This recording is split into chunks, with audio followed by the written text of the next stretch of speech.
Hello everyone, and thanks for joining. This morning I'm joined by Rebecca Roberts, and Rebecca is a mindset coach. She's a story shaper. She's a space maker.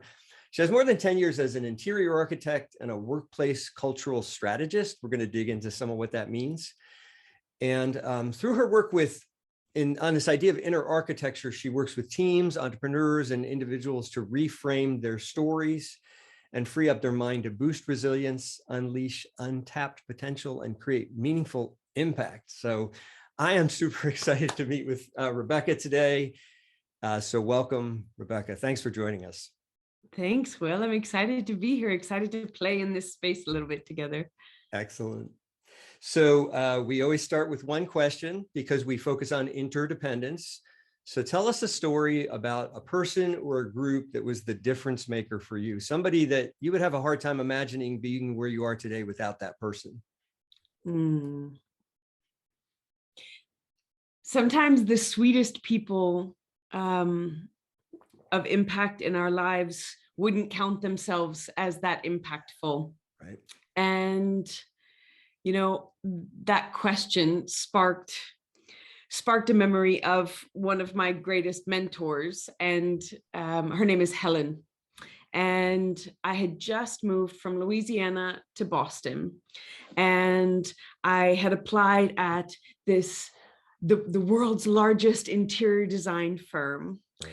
And I had not gotten the job. And so I had a little reality check of, okay, the way that we did design at that time, or the way that I had done design up until then, was kind of the small town way. And now I was in this big city, and all of a sudden they were just kind of going, yeah, you're not quite ready. You know, you're a little green, right. Build yourself up.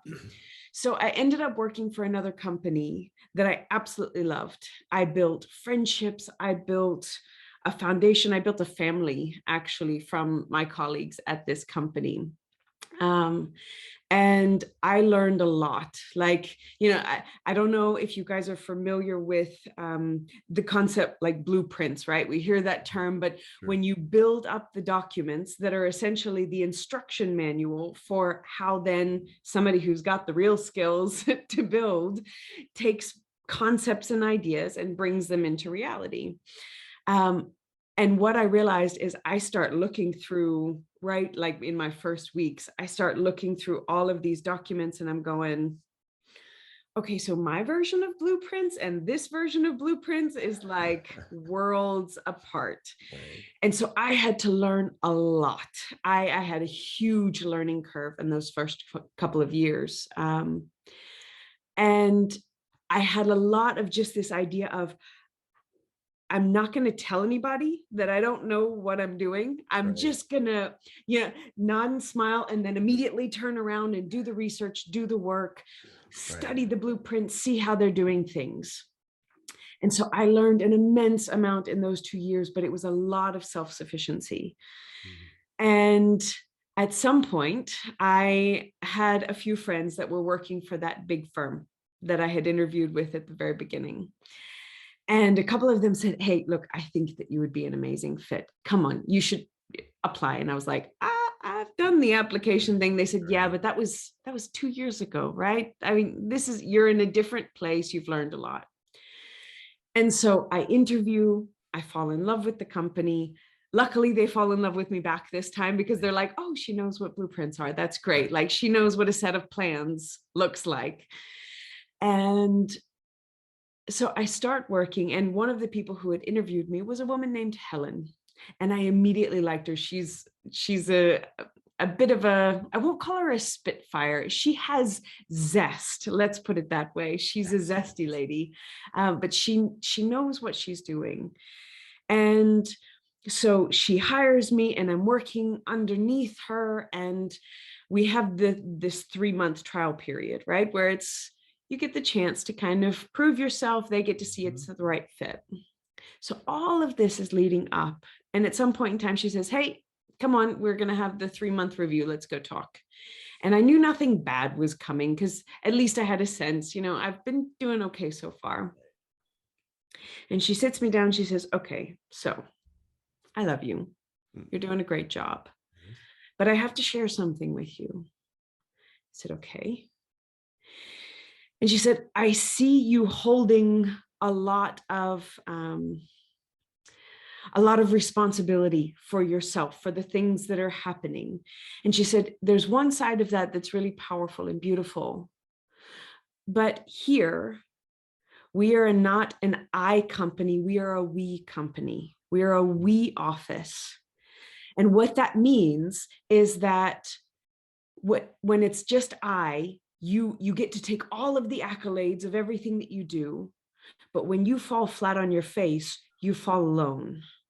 And she said, so that's the difference here, is that at least in my team, we succeed together as a joint effort. But if ever anything happens, we fail together. We are all standing side by side in this. And every time I say it, because this is something that I've shared a couple of times, it hits me, because here is somebody that I really respected, who so easily can stand on her own 2 feet. She could take care of herself.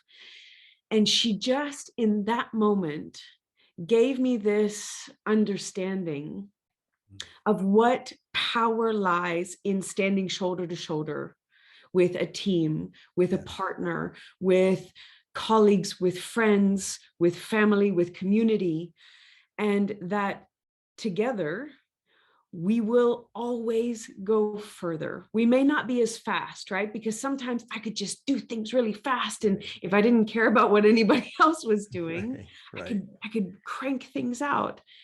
But in that moment, and that was just at the very beginning, she instilled so many other beautiful lessons and memories, also of her imperfections. She was very willing to share her imperfections with me. She broke things a lot. That was one of the funny things I can remember, is she had these beautiful glasses, and at one point in time they fell, and she goes, this is why my partner tells me that we can't have nice things. Right. But she was vulnerable. She was vulnerable. Yeah. And she owned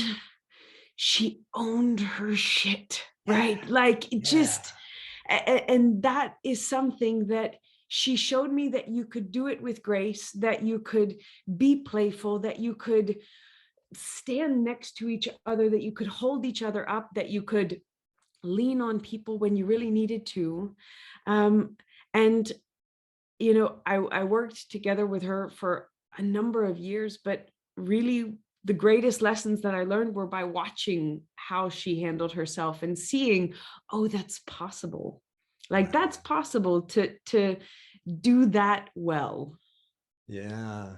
Yeah. Yeah. That's a beautiful story. Thank you for sharing it. And I imagine now your clients and the people you help almost sort of like they're this secondary beneficiary of Helen. Yes, and so absolutely. Their worlds are shaped by Helen, maybe without even knowing that story. 100%. 100%. I mean, that's the ripple effect, right? That's so often when we talk about resilience, we leave out that key part, that a huge piece of resilience is not just that I can pick myself back up, but another part can be, can I reach my hand out when I can't do it by myself? That is also resilience. That is the recognition of the fact that I don't have to do it all alone. And that has permeated all of my work life. And as well, it shows up again and again in the way that I speak with clients, because I share quite vulnerably as well with my clients. Yeah, it shaped the way you do your work. I love that. Yeah. So speaking of your work, you talk about your work as doing interior architecture and being a workplace culture strategist. Help dig into that. I'd love to. I think we could do 30 minutes just on that question. So tell us about that. Well, actually, it's really interesting. So my career in the design world, in the architecture world, let's call it, has had 2 different phases. The first 10 years were really focused more on the design. And there is where I fell in love with the human aspect of design. So I really loved understanding how we experienced spaces, how we interact with each other in space. And that was where I started falling in love with the culture and the strategy side of things. So more of, how do I talk with people? How do we gather this information that informs the design better? But what started happening is, in those first 10 years, I fell more and more in love with the human side and less in love with the design side. I wanted to understand that cultural aspect, how we connect, how we communicate with each other. But I started to notice that there was an aspect of it that was first beginning on the inside of how we allow ourselves to connect with ourselves. And you mentioned authenticity. Yeah.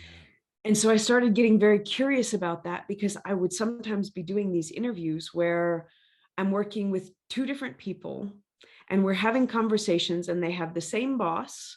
They work inside the same company, inside the same office, but their life experiences inside the company are night and day. Right. And I started to think, okay, so it can't just be about the spaces that we're in.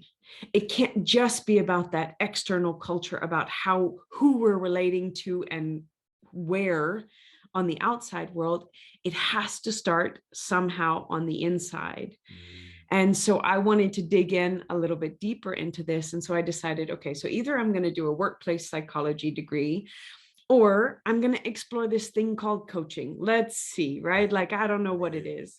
And there as well, a little bit of my efficiency aspect came in. I was like, okay, the coaching program is like 1.5 years and X amount.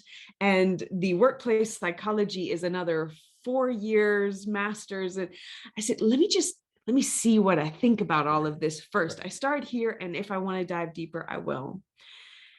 And I just fell in love. I fell in love with the exploration of understanding the human, like what is happening before anything ever leaves our mouths, before our eyes even focus on anything. What's happening in that inner world? And how can we make that structure more robust? And so the first 10 years of my career were about interior architecture.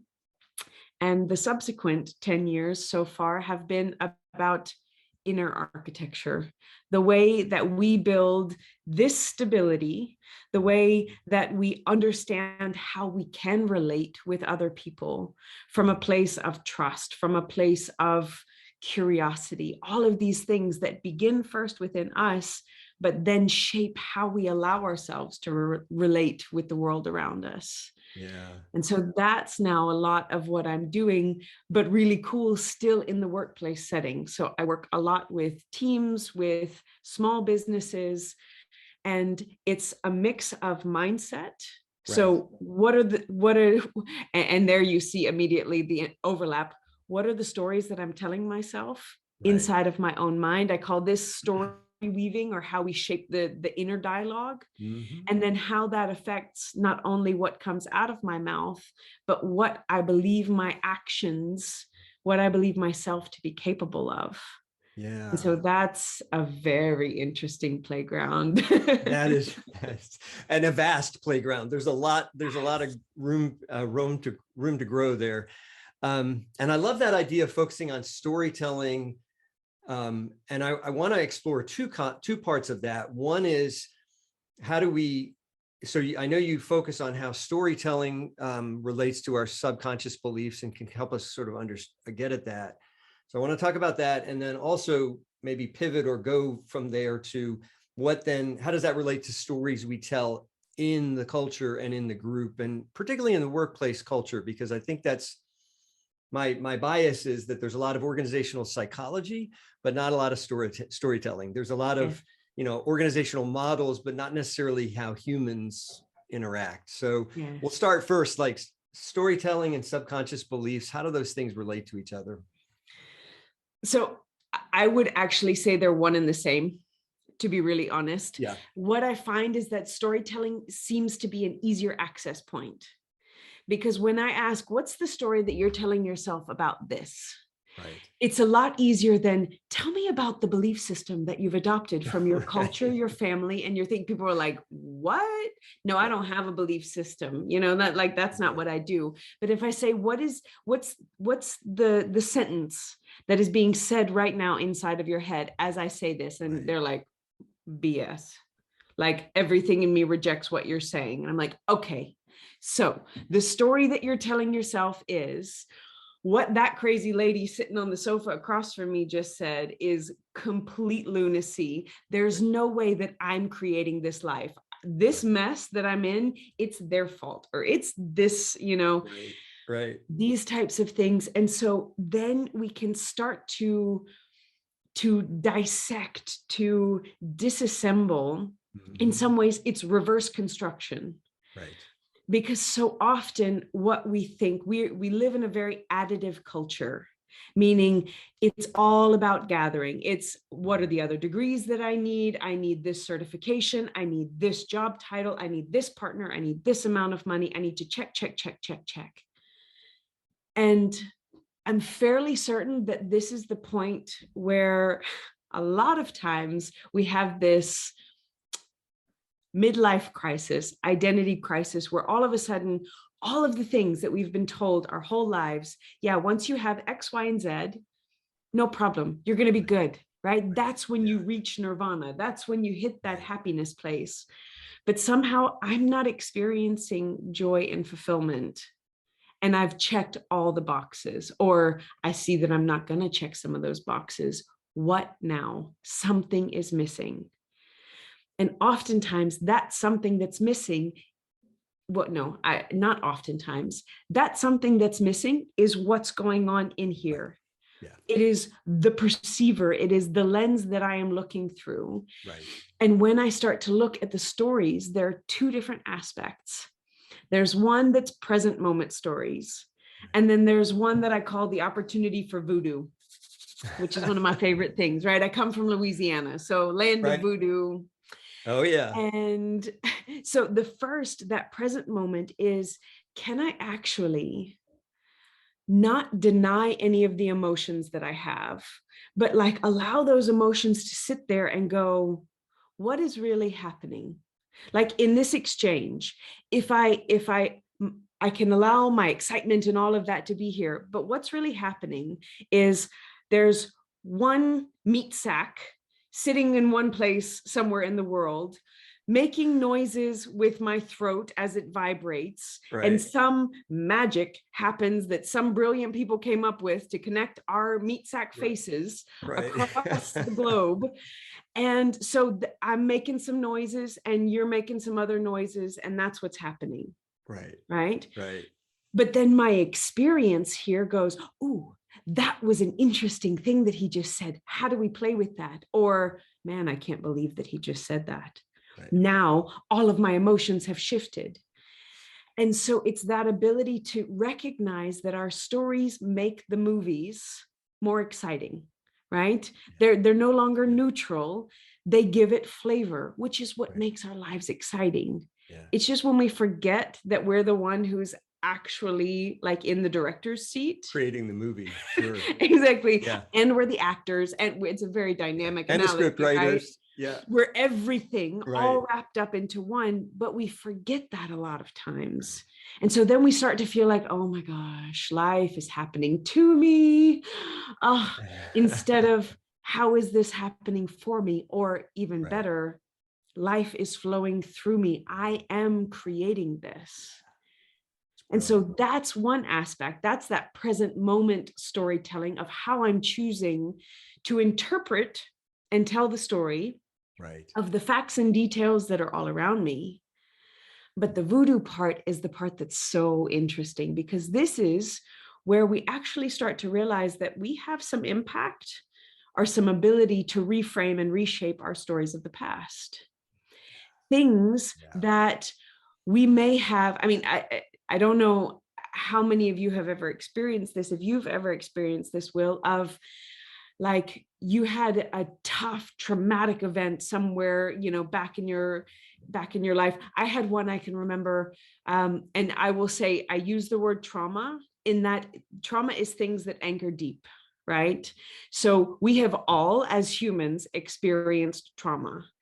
I had some that were on the scale of what is capable on that spectrum, very light. In fact, when I was young, I hated public speaking. Right. And my senior year of high school, my last year, I was nominated to a position that I had to stand in front of our entire school twice a week and introduce people and make cold calls. It was like my version of hell nightmare all wrapped up into one. Right. And so I was miserable. So every time I would get up on that stage, I would have a bubble in my throat. I sounded like a chipmunk for the first few sentences until I cleared my throat. And for years, I was angry that I had been forced into that position. Right. But at some point in time, I realized, through that year, I learned certain skills that now I would not be able to do the work that I do without having been almost forced into that role. So for a long time, I had a lot of anger and frustration at the fact that I had to do that role. Yeah. Which first I didn't have to. I could have turned it down, but my pride was a little bit too high.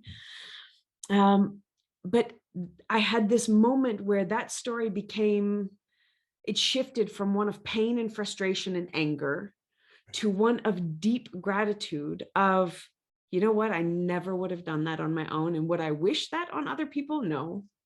But man, am I grateful that it happened, because it proved to me that I'm capable of a whole lot more than I thought that I was in that realm.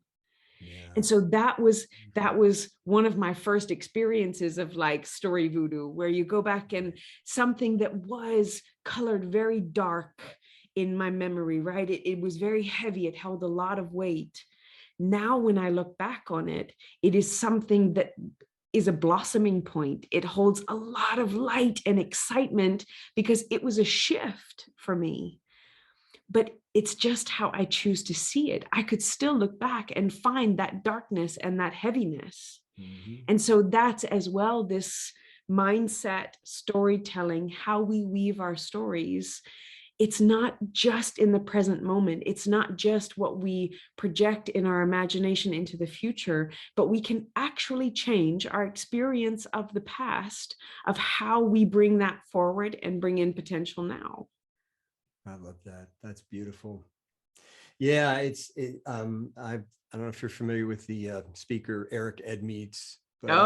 He's my speaking coach. I absolutely love it. Brilliant. I Yes. didn't know that ahead of time. Yeah, But how Eric fun. Edmeades says it's never too late to have a happy childhood. Amen. Amen. And I have used his concept of hindsight window with Yes. countless clients. So yes. that's brilliant. Exactly. There's a lot of synchronicity going on here. It's great. So much. Oh, I love that you know Eric. That makes me so happy. Yeah, he's multifaceted, wild fit, all over the place. He's got all sorts of beautiful things, but this hindsight window is absolutely glorious in that let's decide how long you want to stay in that window where you don't believe that this is beneficial for you. Right. And some of us have memories that we have held on to, believing that that was harmful to us and it defeated us in the present moment. Yeah. Because we hold on to a vision of it in the past. And so, yeah, absolutely. That's brilliant. I love synchronicity, and that's what's happening literally right now over the internets. Yeah. Okay. So, but then the next question is, so I have a story that I tell myself about myself. You have a story, and these other 5 people on our team have a story. How do we begin to tell our story as a group of people? Because that's, I think, what a lot of people find challenging, not just in the organizational context, which you and I both work in, but also just in life. Like, this person has this deeply held story about what happened, whether it's in culture, in politics, in world situations, in the economy, whatever. They have these stories that they've told themselves, and now we need to find a way to tell a story together. How do we do that?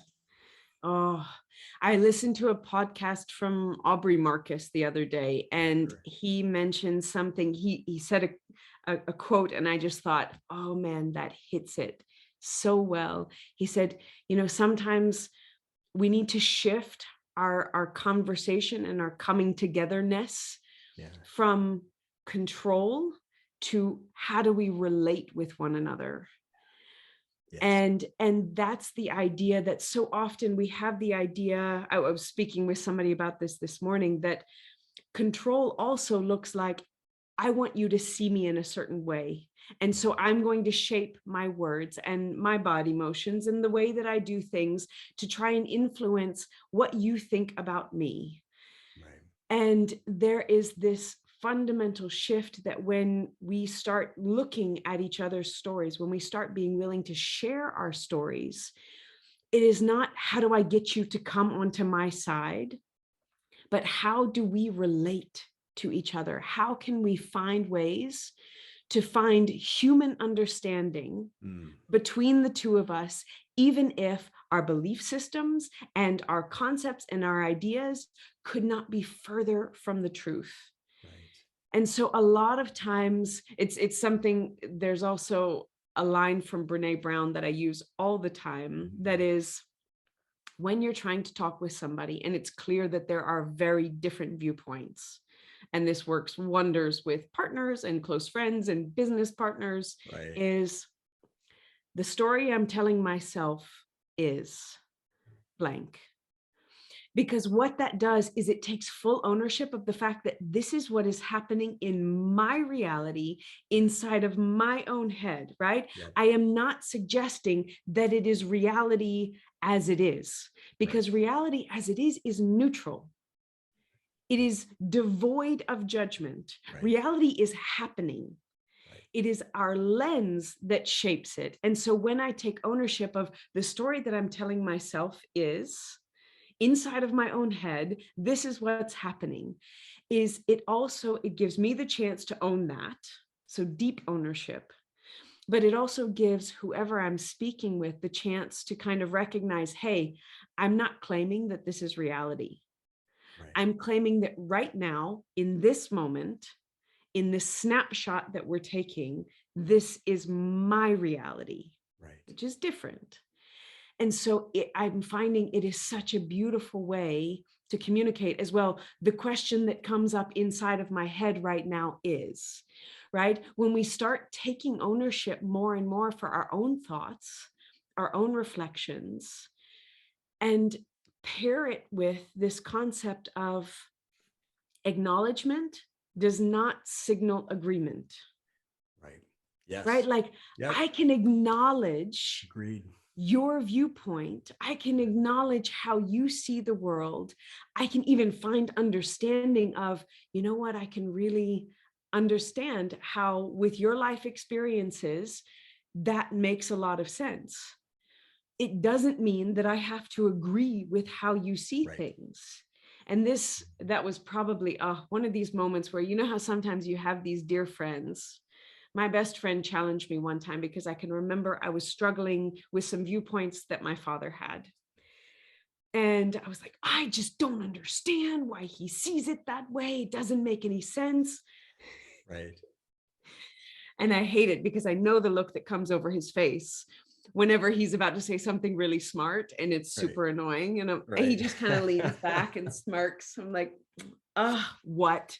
Yeah. He says, have you really listened to him though? Have you really tried to understand why it is that he believes what he does? Right. Like, yeah, I've listened. He's like, no, you're not hearing me. Have you really tried to understand, like deeply understand, put yourself into a scenario where you can get why his belief system around that particular topic is what it is? No, like, and do I so, have to? Yeah, because so much of me was in that resistance place of, if I concede to acknowledging your viewpoint, then it indicates somehow that I agree with it. And this is fundamentally not the case. In fact, you hear it so much in companies right now, diversity and inclusion. But what you also hear is a whole lot of exclusion of diverse points that are maybe older, that are more, coming from past generations, that sometimes it's folks that have been with a company for longer. You can't just say, oh, well, but our acceptance and our integration and our allowance for tolerance has boundaries. Is in a box. Sure. Exactly. It does mean that there are consequences for actions. Absolutely. It does mean that there are certain things that are not to be tolerated, as far as it may mean you no longer work for the company anymore. Right. But on a human level, on a human level, you are divine. Yeah. You are exquisite. And yes, you and I may really not see things the same, but you are no less worthy of love and affection and being heard as anyone else. And that is a hard pill to swallow in this day and age. Does that relate to, excuse me, I know you have a concept of full spectrum living. Is that, does that relate to that? Tell us more about that. Yes. So that concept, there's a deep belief that I don't believe that anything was created just to be discarded. Yeah. Which means that everything that is present serves a purpose. Right. And when I say everything, my belief system, the story I tell myself is everything is serving somehow for growth and expansion, for learning, for deeper understanding, for deeper connection, even when everything inside of me is screaming, there's no way that this serves a good purpose, right? There's no way. And you can go from little things like, man, that person was very rude. How could that possibly be something that is serving this? Or even on a very intimate level, how could rage, fear, anxiety, stress, how could those possibly serve to benefit me? But I know what happens. I've seen it way too many times where people chop off part of their emotions as this is not allowed. They numb that part of themselves saying, no, rage is too far. I can be a little bit upset, but rage, not allowed. But what happens is it's just like a wave, is that if you chop off part of that wave, it remains balanced. So what also happens is you chop off the extreme joy, the bliss, the overwhelming experiences in life on both ends of the spectrum. When we start to reduce that down, this is why a lot of times we see folks that are quite numbed. And it does not mean that those things are gone. Right. They just have been blacked out for a little while. Right. And so as a result, when we start to allow ourselves to acknowledge these things within ourselves, right? It does not mean we have to express them. It does not mean that because I experience rage, I need to now go put my fist through a wall. Right. But if I don't acknowledge it, then at some point in time, when my faculties are low, when my resources are low, when I'm going through immense times, those parts of myself may come out without any control on my side. Right. And so this is about how do we acknowledge the full spectrumness of who we are. Right.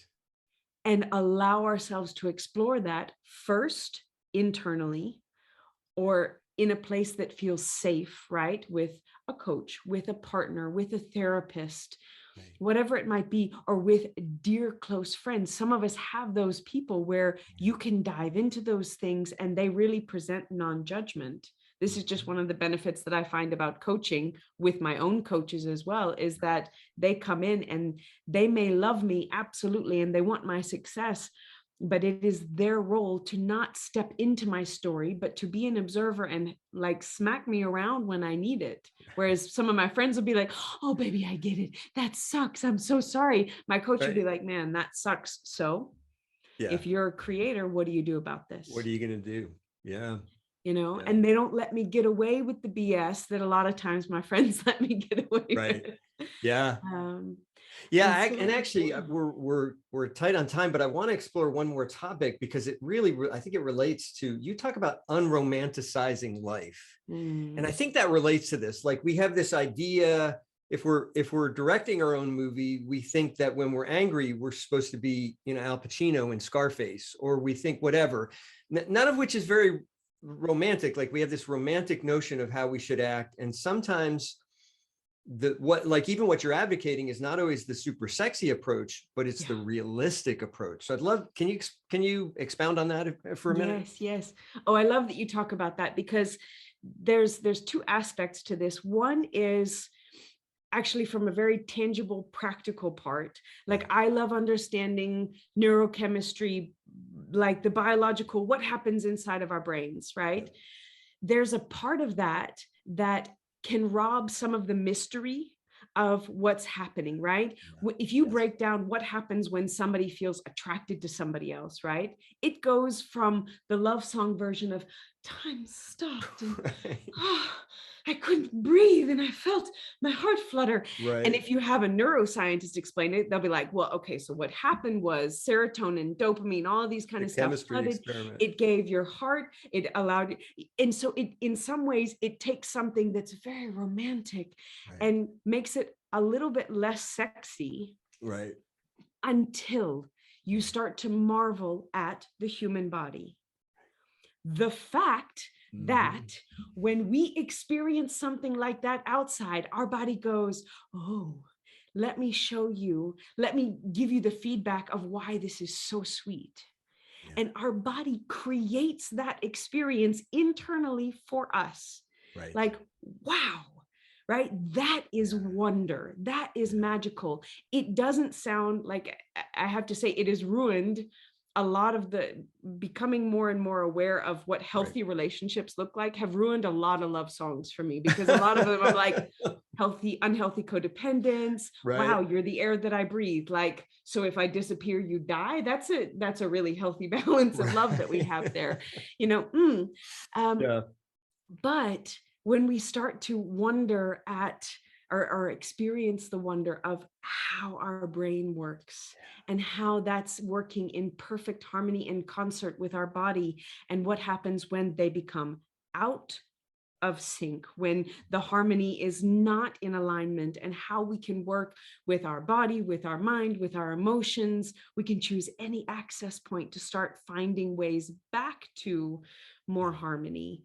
So that's one aspect of kind of de-romanticizing.